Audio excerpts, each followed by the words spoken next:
여러분들과 서로 가정에서 자녀들과 함께 인사하시죠. 주님이 우리와 함께 하십니다. 힘을 냅시다. 5, 4, 3, 2, 1, 0 카운트 다운이거든요.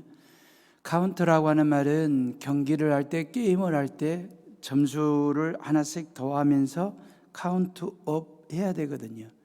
근데 카운트 다운, 빼기를 하거든요. 이유가 있습니다. 천문학적인 돈이 들어갔다든지 아주 정교한 우주선이나 인공위성이나 로켓 발사를 할 때에는 너무너무 많은 돈을 투자했고 정교한 것이기 때문에 이걸 카운트 다운 하는 것입니다. 빼기를 통해서 발사 타이밍을 잡는 거거든요. 목사들끼리 모이면 그냥 3, 2, 1, 0 하고 방구를 빵 하고 끼시는 그런 목사님들, 재밌는 친구들이 있습니다. 그러면 방구 냄새에 모두가 다 한바탕 웃음 보따리를 포로헤치고 웃고 그럽니다. 그러다가 또 이런저런 얘기하다가 누군가가 또 어떤 목사가 또 3, 2, 1 카운트다운을 하면 모두가 다 방바닥에 낮은 보복으로 깁니다. 오늘은 예수님의 십자가 고난이 시작되는 종료주일인데 이 고난주간이 정말로 고난스럽다 할 정도로 고난스럽습니다. 한국교회가 지난 3월 한 달 동안 영상이나 온라인 주일 예배를 가정에서 드렸지 않습니까? 종료주일인 오늘도 그러고 있고 부활주일인 다음 주 세례성찬까지 있는데 다음 주도 영상으로 가정에서 성전에서 현장 예배를 드려야 할 상황. 근데 문제는 뭐냐면 이게 언제까지일지를 몰라서 막막하기도 하고 답답하기도 하고 그래서 더 고통스럽습니다. 그래도 고난주간만이라도 그리스도인들은 주님의 고난에 깊이 묵상하며 동참하는 마음으로 고난주간 한 주간을 보내잖아요. 우리 교회 같으면 고난주간 한 주간 특별 새벽 기도회를 한다든지 그리고 성금요일 날 십자가 기도회를 가지면서 나의 죄를 고백하고 회개하는 시간들을 갖고 나를 죄 가운데서 구원해 주신 그 예수님 앞에 감사, 감격, 감동하는 시간들을 가지면서 부활주의를 맞이하고 그랬는데 근데 2020년 고난주간은 우리가 예수님의 고난에 동참한다기보다는 예수님께서 우리의 고난에 동참하셔야만 되지 않을까라는 생각을 하면서 오늘 종료주의를 맞았거든요. 아직도 코로나19의 감염에 따른 두려움과 공포에 떨고 있는 우리들 곁에서 말입니다. 내가 너와 함께 할 테니 내가 너를 지킬 테니 염려하지 말고 두려워하지 말고 평안히 살라고 하시는 그 예수님의 아름다운 그 사역 말입니다. 우리들 곁에서 잠깐도 떠나지 못하시고 우리에게서 잠깐 시선을 떼지 못하시는 그 예수님이 어찌 보면 우리가 예수님의 고난을 깊이 묵상해야 되는데 우리의 고난에 예수님이 동참하는 그런 고난주간이 되는 것 같습니다. 우리 이 시간 예수 이름으로 카운트다운을 했으면 좋겠습니다. 이 땅의 코로나19를 로켓 발사하듯이 지구 밖으로 날려버리는 강력한 의지를 가지고 예수 이름으로 카운트다운하는 거죠. 3, 2, 1, 0 발사. 그러면 코로나야 지구 밖으로 날아가라. 우리 다 같이 말이에요. 가정에서나 성전에서 이 종료 주일 예배를 드리는 성도들이 다 같은 믿음을 담아 다 같이 예수 이름으로 카운트다운 하시면 좋겠어요. 제가 카운트다운을 하면 여러분들은 코로나야 지구 밖으로 날아가라 외치는 것입니다. 3, 2, 1, 0 코로나야 지구 밖으로 날아가라. 할렐루야. 이제는 우리가 날아갈 차례입니다. 어디로? 부활절까지. 이게 부활절까지 이 종료주일의 카운트다운이 아니라 카운트업 하는 거죠. 월, 화, 수, 목, 금, 토, 부활주일. 그러면서 우리에게 새 생명을 주시고 산 소망을 주시기 위해서 우리를 기다리시는, 부활하시고 우리를 기다리시는 그 예수님의 품 안으로 날아가는 그런 은혜가 이 고난주간을 통해서 있을 수 있기를 바라고 카운트업 한다라고 하는 게 얼마나 우리에게 축복이고 행복인지 말입니다. 사랑하는 헤어룸의 식구들이요, 옛말에 말이에요. 자식 낳으면 서울로 보내고 말 낳으면 제주도로 보내라는 말이 있지 않습니까? 왜 서울로 보내라겠습니까? 출세하려면, 성공시키려면 서울로 보내라고. 꼭 그럴 것도 아닌데, 그럴 필요도 없는데 요즘도 서울로 가는 경우들 말입니다. 예수님도 이스라엘의 수도인 예루살렘을 향하여 가고 계시거든요. 출세하려고? 아닙니다. 성공하시려고? 아닙니다. 죽으러 가십니다. 십자가에 못 박혀 모든 죄인들의 죄값을 지불하러 죽으러 예루살렘을 향하여 가십니다. 만약에 여러분들 주변에, 아니면 여러분들의 자녀들이 죽으러 서울 간다면, 죽으러 예루살렘에 간다면 그냥 두시겠습니까?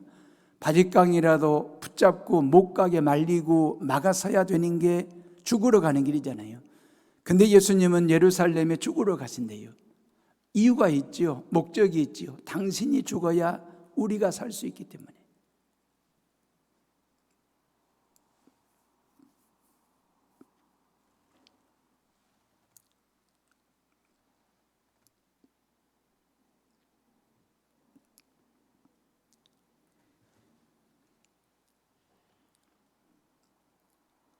이 마가복음 10장 33절에 44절을 보면, 보라 우리가 예루살렘에 올라가노니 인자가 대제사장들과 서기관들에게 넘겨짐에 그들이 죽이기로 결의하고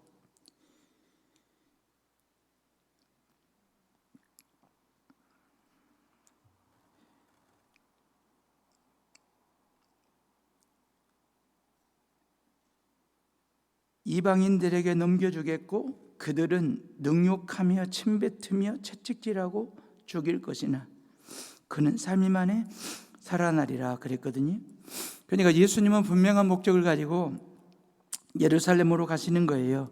죄인들의 모든 죄를 짊어지고 십자가에 못 박혀 죽으시고 3일 만에 다시 살아나셔서 구원의 길을 활짝 여시기 위해서, 천국까지 가는 구원의 고속도로를 시원하게 활짝 열고 싶은 거예요. 그래서 누구든지 예수님 믿고 예수 버스를 타고 멈추지 않고 천국까지 달려갈 수 있는 구원 버스를 만들기 위해서, 구원의 고속도로를 내기 위해서 그러한 비전을 가지고 예수님이 예루살렘을 향하여 죽으러 가신다는 거예요. 지금 예수님은 죄인 구원 프로젝트를 가지고 고난 해결을 조금도 망설임 없이 가고 계시는 거거든요. 당신의 어떤 이득을 위한 일은 눈꼽만큼도 없습니다. 전부 다 인류의 죄 문제를 해결하기 위해서 가시는 거거든요. 유월절 어린 양처럼 속죄 제물이 되기 위해서, 당신 자신을 십자가 위에 속죄 제물로 드리시기 위해서 어린 나귀 새끼를 타고 가시는 겁니다. 위풍당당하게 의기양양하게 하얀 백마를 타고 장군처럼 그렇게 폼나게 가시는 게 아니고, 한 번도 등에다가 짐 한 번 실어본 적 없고 사람 한 번 태워본 적이 없는 어린 나귀 새끼를 타고 겸손하게 가시는 겁니다. 7절 말씀 봐보실래요? 우리 7절을 다 같이 읽어봅니다. 시작. 나귀와 나귀 새끼를 끌고 와서 자기들의 겉옷을 그 위에 얹음에 예수께서 그 위에 타시니 그랬어요. 그러니까 제자들이 겉옷을 벗어가지고 그랬어요. 제자들이 여러 벌 옷 중에 한 벌이 아닙니다. 단벌입니다. 그 단벌을 벗어가지고 나귀 새끼 등에 안장을 쿠션을 만들어 드린 거죠. 예수님 좀 더 편안하게 타고 가시라고. 근데 그게 결코 쉬운 일이 아닙니다. 왜? 단벌 옷을 안장을 만들었을 때 예수님의 엉덩이로 짓뭉기기라도 하면 올이 나간다든지 옷이 망가질 수도 있지 않습니까? 결코 쉽지 않은 섬김인데 제자들이 그걸 했습니다. 그걸 보고 있던 시민들, 무리들이 어떤 반응을 보이는지 8절 말씀입니다. 우리 다 같이 8절을 읽어봅니다. 시작. 무리의 대다수는 그들의 겉옷을 길에 펴고 다른 이들은 나뭇가지를 베어 길에 펴고 그랬습니다. 자, 제자들이 하는 것을 보고 무리들은 말입니다, 당신들의 겉옷을 벗어가지고 가는 길에 쫙 깔았습니다. 무리들도 여러 벌의 옷 중에 한 벌을 길바닥에 깐 게 아니고 단벌이에요. 더더욱 나귀 새끼가 지나가면서 말발굽으로 짓이기든지 뭉갠다든지 그러면 올이 나간다든지 말이에요. 지나가다가 나귀 새끼가 똥이라도 싸는 날에는 옷 버리는 겁니다. 못 입게 되는 상황이 될 텐데 어찌 보면 굳이 따져본다면 제자들의 섬김보다도 이 무리들의 섬김 자체가 깊이가 있고 무게가 있고 넓이가 있고 비중이 있어 보입니다. 제자들의 섬김보다도 더 깊이 있는 섬김, 아름다운 섬김을 할 수 있었던 이유가 뭡니까? 전이가 된 거죠. 제자들의 섬김이 본이 된 겁니다. 그 본이 되는 제자들의 섬김을 보고 무리들의 그걸 전이 받아가지고 제자들보다 경쟁하듯이가 아니고 자원하듯이 섬기듯이 예수님 섬기는 일에 자기들의 겉옷을 길바닥에 깔고 종려나무 가지를 꺾고 호산나를 외치며 예수님을 대대적으로 환영하게 된 것이었거든요. 보고 배운 것입니다. 본대로 한 것입니다. 신앙의 본보기가 된다라고 하는 것, 신앙의 멘토로 산다라고 하는 것, 신앙의 리더가 된다라고 하는 것처럼 얼마나 행복하고 즐거운 일은 없습니다. 누군가가 나를 지켜보고 있다라고 하는 말은 나를 신앙의 멘토로 삼고 싶어서, 누군가가 나를 따르고 있다는 말은 그게 한 사람이 됐든 10사람이 됐든 누군가가 내 뒤를 따르고 있다는 말을 나를 신앙의 리더로 삼고자 하는 마음이 있는 거거든요. 그런 사람들 앞에서 내가 신앙의 본이 된다라고 하는 것, 내가 신앙의 리더 역할을 한다, 인생의 멘토가 된다라고 하는 것은 이 얼마나 행복하고 좋은 일인지. 사랑하고 보고 싶은 에어롬의 식구들이요, 요즘 가정에서 자녀들과 함께 가정에서 영상 예배를 드린 지가 벌써 6주차가 됐습니다. 가정에서 영상으로 드리는 그 예배가 어떤지, 경건성이나 집중도나 사모함이 어떤 차이점이 있는지는 저는 잘 모르겠습니다. 그래서 성도들에게 물어봤더니 교인들 중에 이구동성으로 하는 말이, 가정에서 드리는 예배가 아무래도 성전에서 드리는 예배보다 집중도나 사모함이나 간절함이 떨어지기는 하지만 그래도 최선을 다해서 하나님을 예배하려고 애씁니다. 이게 교인들의 반응이었습니다. 부모님들에게 제가 거듭 부탁을 드리고 싶은 것은, 애들은 가르치는 대로 크는 게 아니고 본대로 큽니다. 가르치는 대로 자라는 게 아니고 본대로 자라게 되어 있습니다. 자식들에게 부모는 신앙의 멘토가 되어야 되고 신앙의 리더가 되고 본보기가 되어야 되거든요. 부모님들이 가정에서 어떤 자세를 가지고 어떤 마음을 가지고 예배를 드리느냐 하는 것은 여러분들의 자녀들의 신앙 교육의 밑거름이 될 수 있고 본이 될 수 있다라고 하는 것 말입니다. 한국과 이스라엘 사람들, 그러니까 한국인들과 유대인들의 교육열이라고 하는 것, 교육의 차이점이 뭔지 아십니까? 교육열 하면 인류애를 다투는 사람들, 2등하라면 서러워할 정도로 한국인이나 유대인들의 부모님들은 자식들 교육열에는 대단합니다. 차이점이 없습니다. 그 열정에서는 말입니다. 근데 방식의 차이점이 있습니다. 한국인의 부모님들은 오늘 뭘 배웠느냐, 과목의 방점이 있습니다. 오늘 너 학교 가서 뭘 배웠느냐, 과목의 방점이 있어요. 저도 다혜한테 그렇게 묻거든요. 근데 유대인 부모님들은 너는 누구에게 뭘 배웠느냐, 너는 누구 밑에서 배우고 있느냐, 사람의 방점이 있습니다. 그러니까 과목에다가 관점을 두고 묻느냐, 사람의 방점을 두고 있느냐라고 하는 것이 한국인과 유대인의 교육의 방식의 차이점이 있어요. 교육열에서는 차이점이 없어요. 오히려 우리가 더 앞선다고 볼 수 있죠. 근데 왜 유대인과 한국인의 차이점이 어디에서 나오냐면 방식에 있는 것입니다. 유대인들은 너는 누구에게 배우고 있느냐, 사람의 방점이 있고, 우리는 뭘 배우고 있느냐, 과목의 방점이 있기 때문에. 그렇기 때문에 유대인들은 모든 기성세대들이, 어른들이 다음 세대들, 어린아이들, 젊은이들의 멘토가 돼야 된다, 리더가 돼야 된다, 본보기가 돼야 된다라고 하는 그런 사명을 가지고 살아갑니다. 그렇기 때문에 유대인의 어린아이들, 젊은 세대들은 어디를 봐든 누구를 만나든 멘토를 찾을 수 있어요. 리더를 만나게 돼요. 신앙의 본보기가 될 만한 사람들을 만나게 돼요. 그게 우리와의 차이점입니다.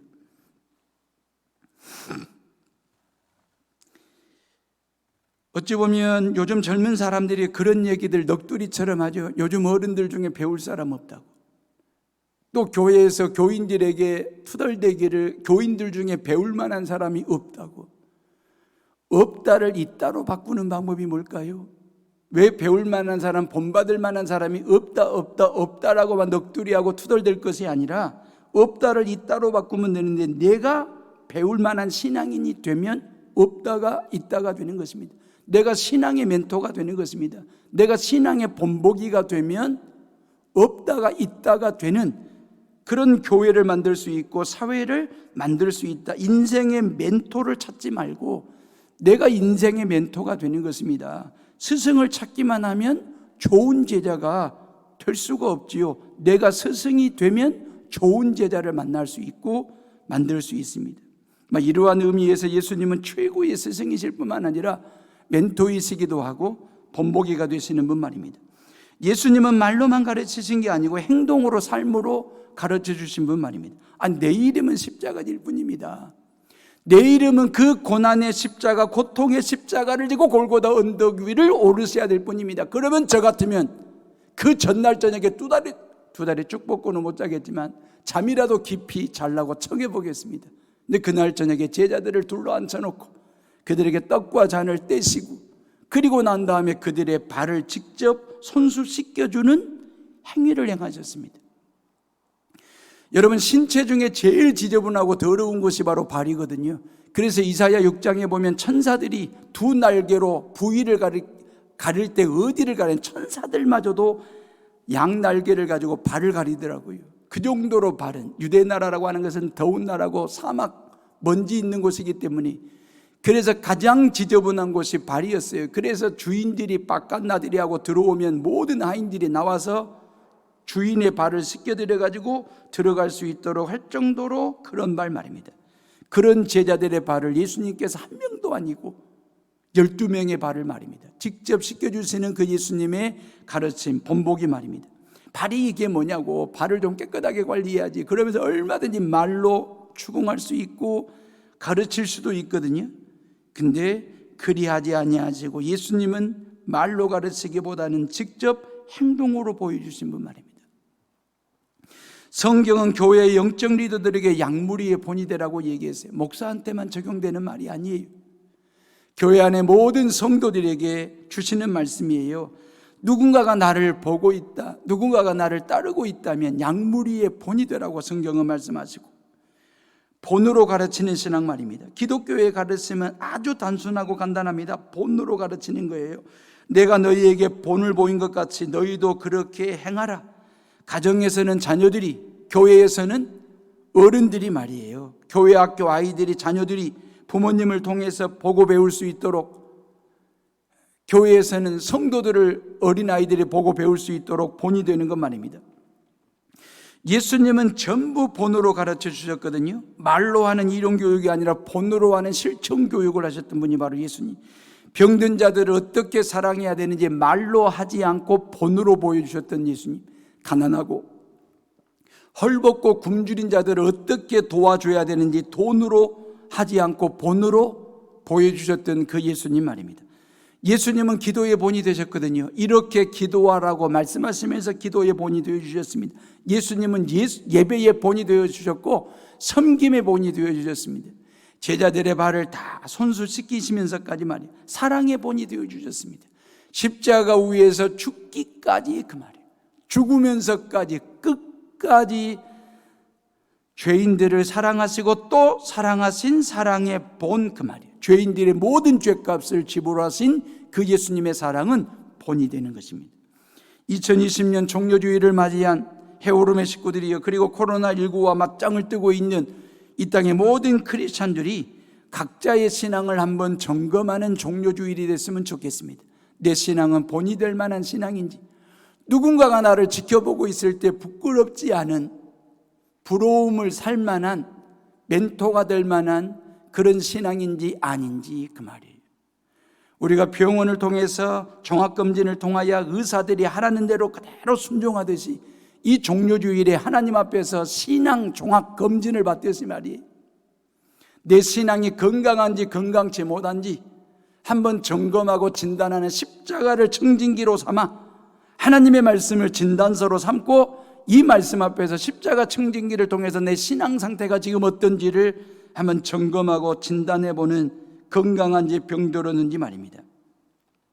이렇게 겉옷을 나귀 등과 땅에다가 이렇게 그 길바닥에 깔아드리는 아름다운 헌신과 본보기 신앙은 찬양으로 이어집니다. 9절 말씀이에요. 다 같이 9절을 봅니다. 시작. 앞에서 가고 뒤에서 따르는 무리가 소리 높여 이르되 호산나 다윗의 자손이여 찬송하리로다. 주의 이름으로 오시는 이여 가장 높은 곳에서 호산나 하더라. 그랬어요. 이 엄청난 사람들이요, 종려나무 가지를 꺾고 막 흔들면서 호산나 호산나 다윗의 자손이여 그러면서 외치며 대대적으로 환영하면서 가장 높은 곳에서 호산나 하더라 그랬거든요. 예수님의 예루살렘 입성을 대대적으로 환영했습니다. 여러분, 이것은요, 예수님을 향한 존경과 정중한 예의를 갖춘 행동이거든요. 지금도 그렇지만 겉옷은 체면을 상징하는 것입니다. 그 사람의 사회적인 신분과 레벨이 어느 정도 되는지를 보여주는 것이 바로 겉옷이라는 패션을 통해서 드러내게 되어 있는 것이거든요. 계급장을 속옷에 달지 않습니다. 계급장을 겉옷에 다는 이유가 이 사람이 뭐하는 사람인지, 어떤 신분인지, 어떤 계급인지를 보여주기 위함이 되는 것이거든요. 배운 사람인지 아닌지, 있는 사람인지 없는 사람인지, 높은 사람인지 아닌지를 보여줄 수 있는 패션이 바로 겉옷입니다. 요즘 길거리에 여러분들이 돌아다녀 보면 파란색 겉옷을 입고 돌아다니는 사람들은 무슨 당 국회의원 후보인지 우리가 알 수 있는 거잖아요. 핑크색이나 노란색 겉옷을 입고 돌아다니면서 유권자들에게 인사하고 지지를 호소하는 사람들은 무슨 당 후보인지 알 수 있지 않습니까? 그 사람들이 입고 다니는 겉옷을 통해서, 색깔을 통해서 무슨 당 후보인지, 저 사람들이 뭐 하는 사람들인지, 왜 내게 손인사를 하는지를 알 수 있는 것처럼 말해요. 그런 겉옷 말입니다. 그런 겉옷을 벗어가지고 길바닥에 쫙 깔았다, 그 말은 무장해제했다 그 말입니다.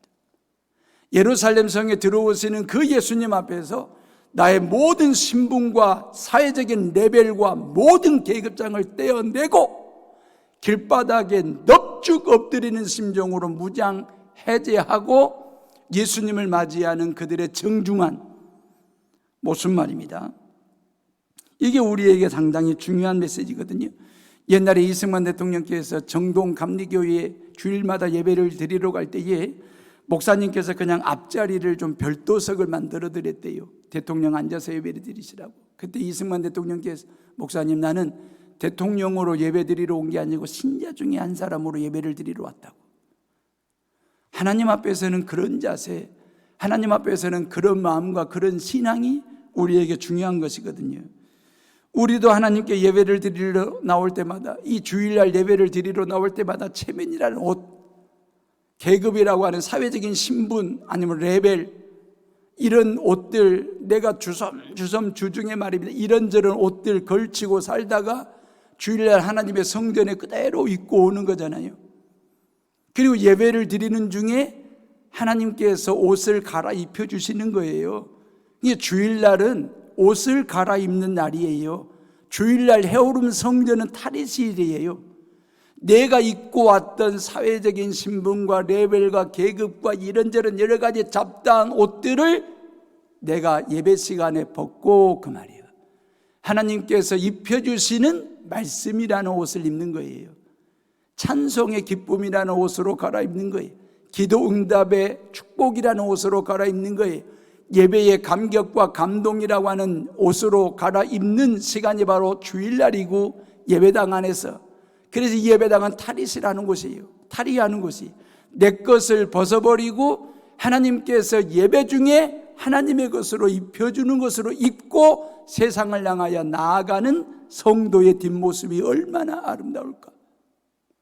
근데 여전히 주일날도 내가 입고 있던, 내가 입었던 그 옷, 사회적인 신분이나 계급, 이 옷들을 그대로 입고 와서 단추도 풀지 않고 안 벗으려고, 안 벗기려고 움츠러지고 1시간 정도 예배를 드리고 그대로 자기 옷을 입고 성전을 빠져나가는 성도의 뒤태를 바라보는 모습, 얼마나 안쓰러운지 그 말이에요. 주일날은 내 옷을 벗는 날입니다. 그 하나님의 옷으로 갈아입는 날임을 믿으시기를 주님의 이름으로 축원합니다. 자발적으로 참여한 무리들이 호산나 호산나 다윗의 자손이여 라고 찬송하며 외쳤잖아요. 종려나무 가지를 흔들면서 말이에요.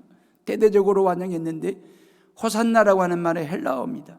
우리말 그대로 해석을 해서 우리가 호산나 호산나 그러는 거예요. 이걸 히브리어로 바꾸면 호시아나 그러거든요. 이 호시아나라고 하는 말은 이런 거예요. 제발 나를 구원하소서 그 말이에요. 주님, 나를 죄와 사망으로부터 구원해 주시옵소서. 이게 호산나라고 하는 의미입니다. 예수님이 예루살렘 성에 들어가실 때에 모든 사람들이 종려나무 가지를 꺾어 흔들면서 호산나 호시아나라고 외쳤을 때에 그 외침 속에 담긴 속뜻 영적인 신앙적인 의미는 나를 죄와 사망으로부터 구원해 주십시오 라고 하는 외침이어야 되는데, 이러한 절규의 외침이 기드론 골짜기를 꽉 채우고 있는 거죠. 그런데 이들의 외침에 왜곡이 있습니다. 이들의 외침과 절규 속에 어긋남이 있습니다. 해석에 어긋남이 있는 거예요. 이들의 함성 속에 호산나를 외치기는 했는데 그 외침 속에 호산나, 이 백성들을 로마의 속국으로부터, 이 백성들을 로마의 지배로부터 제발 좀 독립시켜 주시고 제발 좀 건져내달라고 하는 정치적인 의미를 부여한 외침이 되어버린 거죠. 지금까지 이집트나 바벨론이나 페르시아나 그리스나 지금은 로마로부터 지배를 당하고 있지 않습니까? 지난 수백 년 수천 년 동안 지배를 당하고 억압 속에 살아가는 이 세월이 너무너무 지긋지긋하오니 예수여 들어오셔서 그 말이에요. 호산나 외치기는 하는데 나를 죄와 죽음으로부터 구원하시는 호산나가 아니라 로마의 지배와 속국으로부터 이 백성들을 좀 구원해달라고 하는 정치적인 메시아 독립투사로 우리 가운데 오시라고 받아들이고 환영하고 있는 외침의 왜곡 말입니다. 자기식 바램을 담아가지고 내가 요구하고 싶은 내 요구를 들어줄 수 있는 그 예수로 바꾸는 거죠. 그 외침 속에 말입니다. 여러분, 예루살렘 성전, 이스라엘의 예루살렘에 가보면 예루살렘 성전 옆에 높은 망대가 있어요. 그 높은 망대에 누가 있냐면 로마 군대가 주둔하고 있습니다. 이유가 뭔지 아십니까? 유대교인들이 성전에 모여가지고 안식일 날 예배를 드리고 난 후에 로마의 속국으로부터 벗어나기 위한 독립을, 쿠데타를 일으킬 어떤 그런 게 있나 없나를 감시하기 위해서 로마 군대가 높은 망대에서 매 성전을 내려다보고 있고 지켜보고 있는, 이게 유대교인들에게는 말할 수 없는 수모이고 수치였거든요. 하나님 앞에 드리는 경건한 예배가 감시를 당하고 있다, 통제를 당하고 있다라고 하는 사실을 수백 년 동안, 그러니까 이러한 수치와 부끄러움부터 구원해달라고 하는 이 곡소리 속에 곡해가 있었고 외치는 외침에 왜곡이 있었다라고 하는 거죠. 그러니까 예수님을 정치적인 메시아로 바꿔놓은 거예요. 외침 속에. 여러분, 2020년 종료주일에 모두들 이렇게 외치고 싶지 않습니까? 저도 그러고 있습니다. 호산나 그 말, 다윗의 자손 예수여 우리를 코로나19로부터 고쳐주시고 구원해달라고 그렇게 외치고 싶고 그렇게 외치며 우리는 지금 기도를 드리고 있지 않습니까? 그런 외침과 그런 기도가 문제 있다라고 말씀을 드리는 것이 아니고 예수님을 그런 예수님으로만, 그 말이에요. 내가 바라는 것, 내가 소원하는 것, 내가 원하는 것 정도 들어주는 그 예수님으로 바꾸어서, 그 말이에요. 믿고자 하는 그 예수, 그 믿음, 이게 잘못됐다라고 하는 걸 지적하려고 하는 것이죠. 외침이 잘못된 게 아닙니다. 기도가 잘못되었다라고 하는 것이 절대 아닙니다. 근데 그 예수님을 코로나19 문제 정도나 해결해 주실 만한, 로마의 속국으로부터 구원해 주실 만한 그런 예수, 다시 말하면 내가 원하는 예수로 바꿔놓는 거죠. 예수님이 원하는 나를 바꿀 생각은 없는 거예요. 신앙생활은 뭐 하는 건데요? 왜 우리가 그리스도인으로 사는 건데요? 왜 우리가 기독교인이 되는 건데요? 왜 이 주일날 하나님의 성전의 가정에서 영상으로 예배를 드리는 이유가 뭔데요? 예수님을 내가 원하는 대로 바꾸기 위해서 예배를 드리는 게 아니고 예수님이 원하시는 나를 바꾸기 위해서 예배를 드리는 것이거든요. 호산나라고 하는 외침 속에 그런 곡해와 그러한 왜곡이 있으면 안 되는 거예요. 우리의 신앙과 기도 속에, 우리의 찬양과 예배 속에 내가 원하는 스타일로 예수님을 로봇처럼 바꿔가지고 믿어보려고 하는 그 신앙 말입니다. 아닙니다. 이러한 왜곡된 외침과 어긋난 곡해는 결국 5일 후에 십자가로 바뀝니다. 호산나가 십자가로 바뀌어요. 호산나 호산나를 외칠 때는 어서 오셔서 우리를 살려주십시오 그랬잖아요. 5일 후에 십자가에 죽여라 외치는 성난 반역의 무리들로 바뀌게 됩니다. 대대적인 환영의 인파가 예수님을 십자가에 죽이라고 외치는 그런 사람들로 바뀌는 데는 긴 시간이 필요 없었습니다. 5일입니다. 호산나 찬양에서 십자가에 죽여 5일이면 됐습니다. 5일 전에 예수님이 예루살렘 성에 들어오실 때 호산나 호산나 주여 주여 주여 주여 주여 그랬는데 그 주여가 5일 후에 죽여 주여에서 기억자만 붙이면 한 획을 붙이면 죽여가 됩니다. 우리의 신앙의 변질은 순식간입니다. 찰나입니다. 언제 내가 원하는 예수로 만들려고 했는데 그 예수가 내가 원하는 예수로 바뀌지 아니할 때, 내가 헌신한다고 헌신했는데, 내가 기도한다고 기도했는데, 예배드린다고 예배드렸는데, 믿는다고 수십 년을 믿었는데 내가 원하는 대로 예수님이 다 안 들어주고 내가 기도한 대로 예수님이 다 응답하지 아니했을 때에 그 예수를 향한 나의 외침은 호산나에서 십자가로, 주여에서 죽여로 얼마든지 언제든지 바뀔 수 있는 가능성이 제 안에도 있고 여러분들 안에도 있다라고 하는 사실을 우리가 인정하면서 신앙생활하는 것 말입니다. 그래서 성령이 우리에게 필요한 거예요. 성령이. 예수님이 나의 삶을 보살피지 않고 내가 매주 예배드렸던 그 예수님이 나를 서운하게 하면 얼마든지 우리는 십자가에 못 박으라고 외칠 수 있어요. 이유가 뭘까요? 예수님을 예수님으로 보는 시선이었기 때문에, 예수님을 예수님으로 믿는 신앙이 부족하기 때문에 자꾸 예수님을 내가 원하는 스타일로 바꾸려고 하는 거예요. 예수님이 원하는 나를 바꿔야 되는데, 사랑하는 에어로의 식구들이, 예수님은 하나님의 아들이시고 우리의 구원의 주가 되십니다. 이대로만 믿으시기를 주님의 이름으로 부탁을 드립니다. 다른 이미지를 더 씌우지 마세요. 다른 요구를 하지 마세요. 예수님을 내가 마음대로 조종할 수 있는 로봇으로 만들려고 하지 마세요. 예수, 그분은 하나님의 아들이십니다.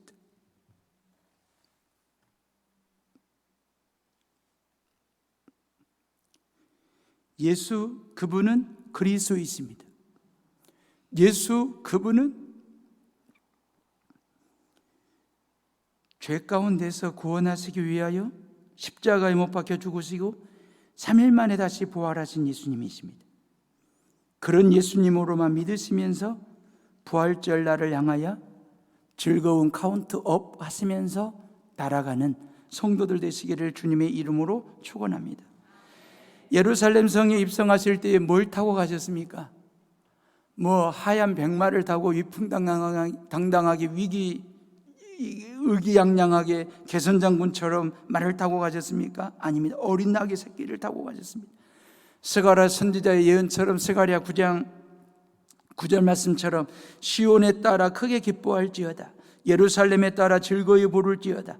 보라, 네 왕이 내게 임하시나니 그는 공의로우시며 구원을 베푸시며 겸손하여서 나귀를 타시나니 나귀의 작은 것 곧 나귀 새끼니라 그랬어요. 그러면서 스가랴 선지자가 10절에 뭐라고 예언했냐면 평화를 전할 것이다라고 얘기했어요. 이게 메시아가 나귀 새끼를 타고 오셔서 평화를 전하실 것이다.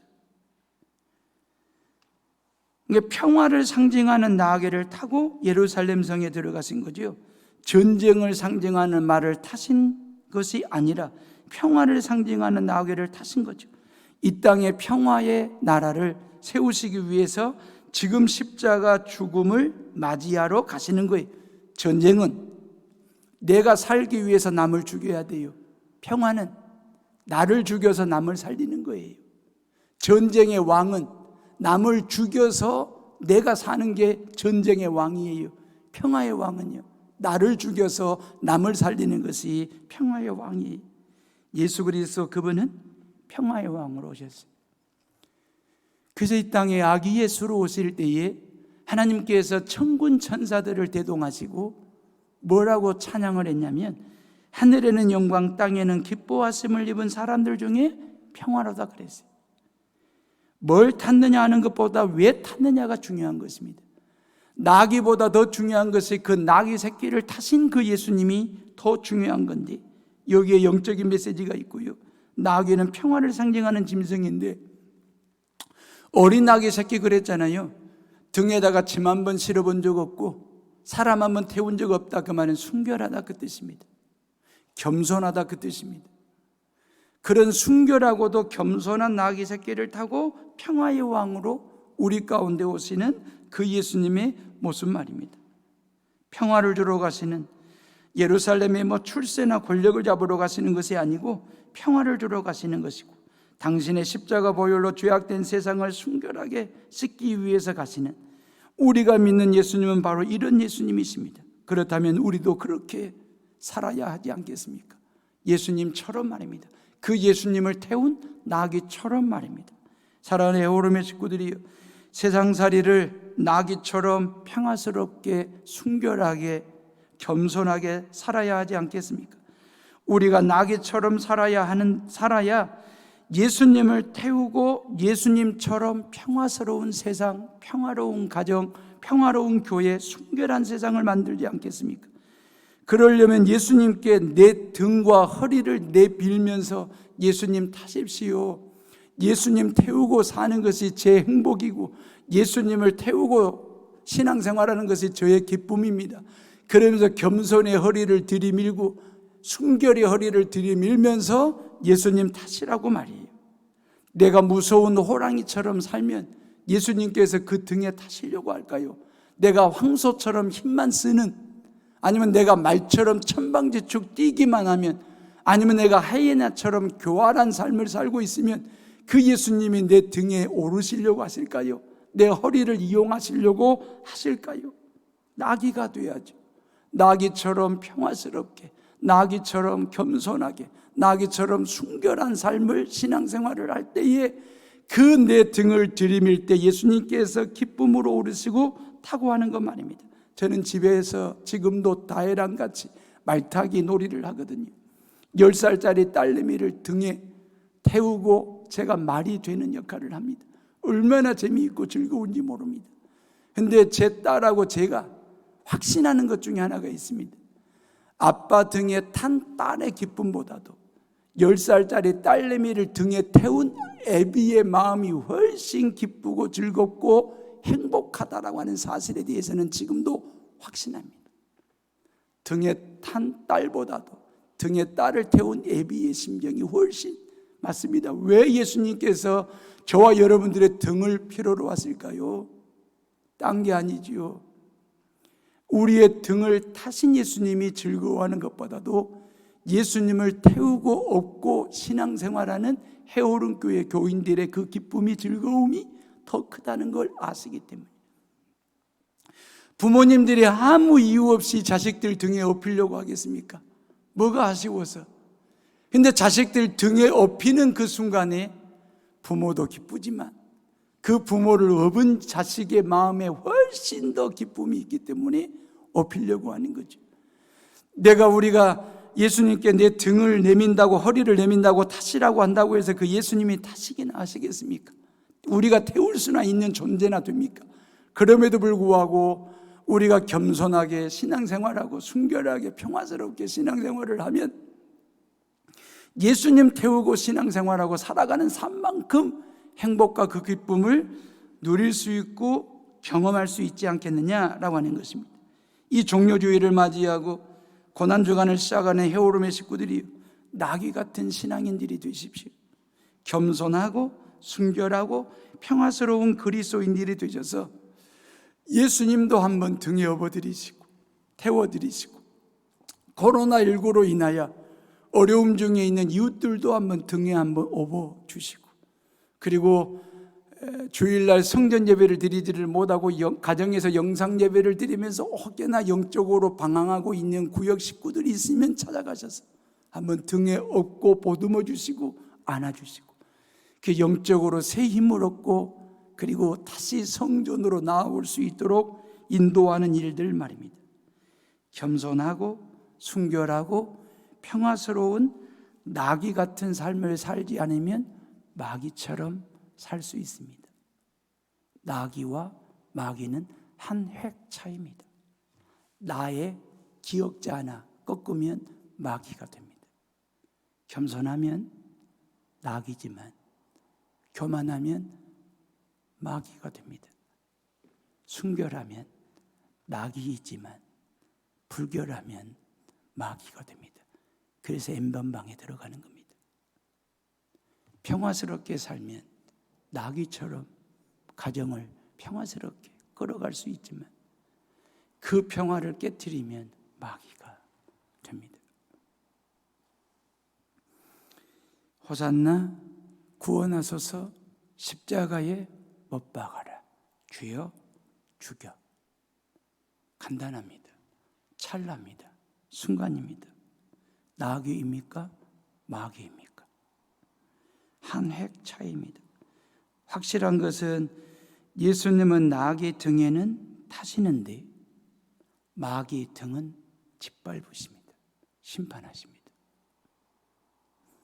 나귀처럼 예수님 태우시고 호산나 호산나 찬양하며 매일매일 카운트업 월, 화, 수, 목 하면서 월요일 날도 주여, 화요일 날도 주여, 수요일 날도 주여 하고 외치며 찬양하며 기도하며 그렇게 카운트업 하시면서 새 생명을 주시려고 준비하시고 기다리시는 부활절 날 주님 만나는 우리 모두가 다 되시기를 주님의 이름으로 축원합니다. 기도하겠습니다.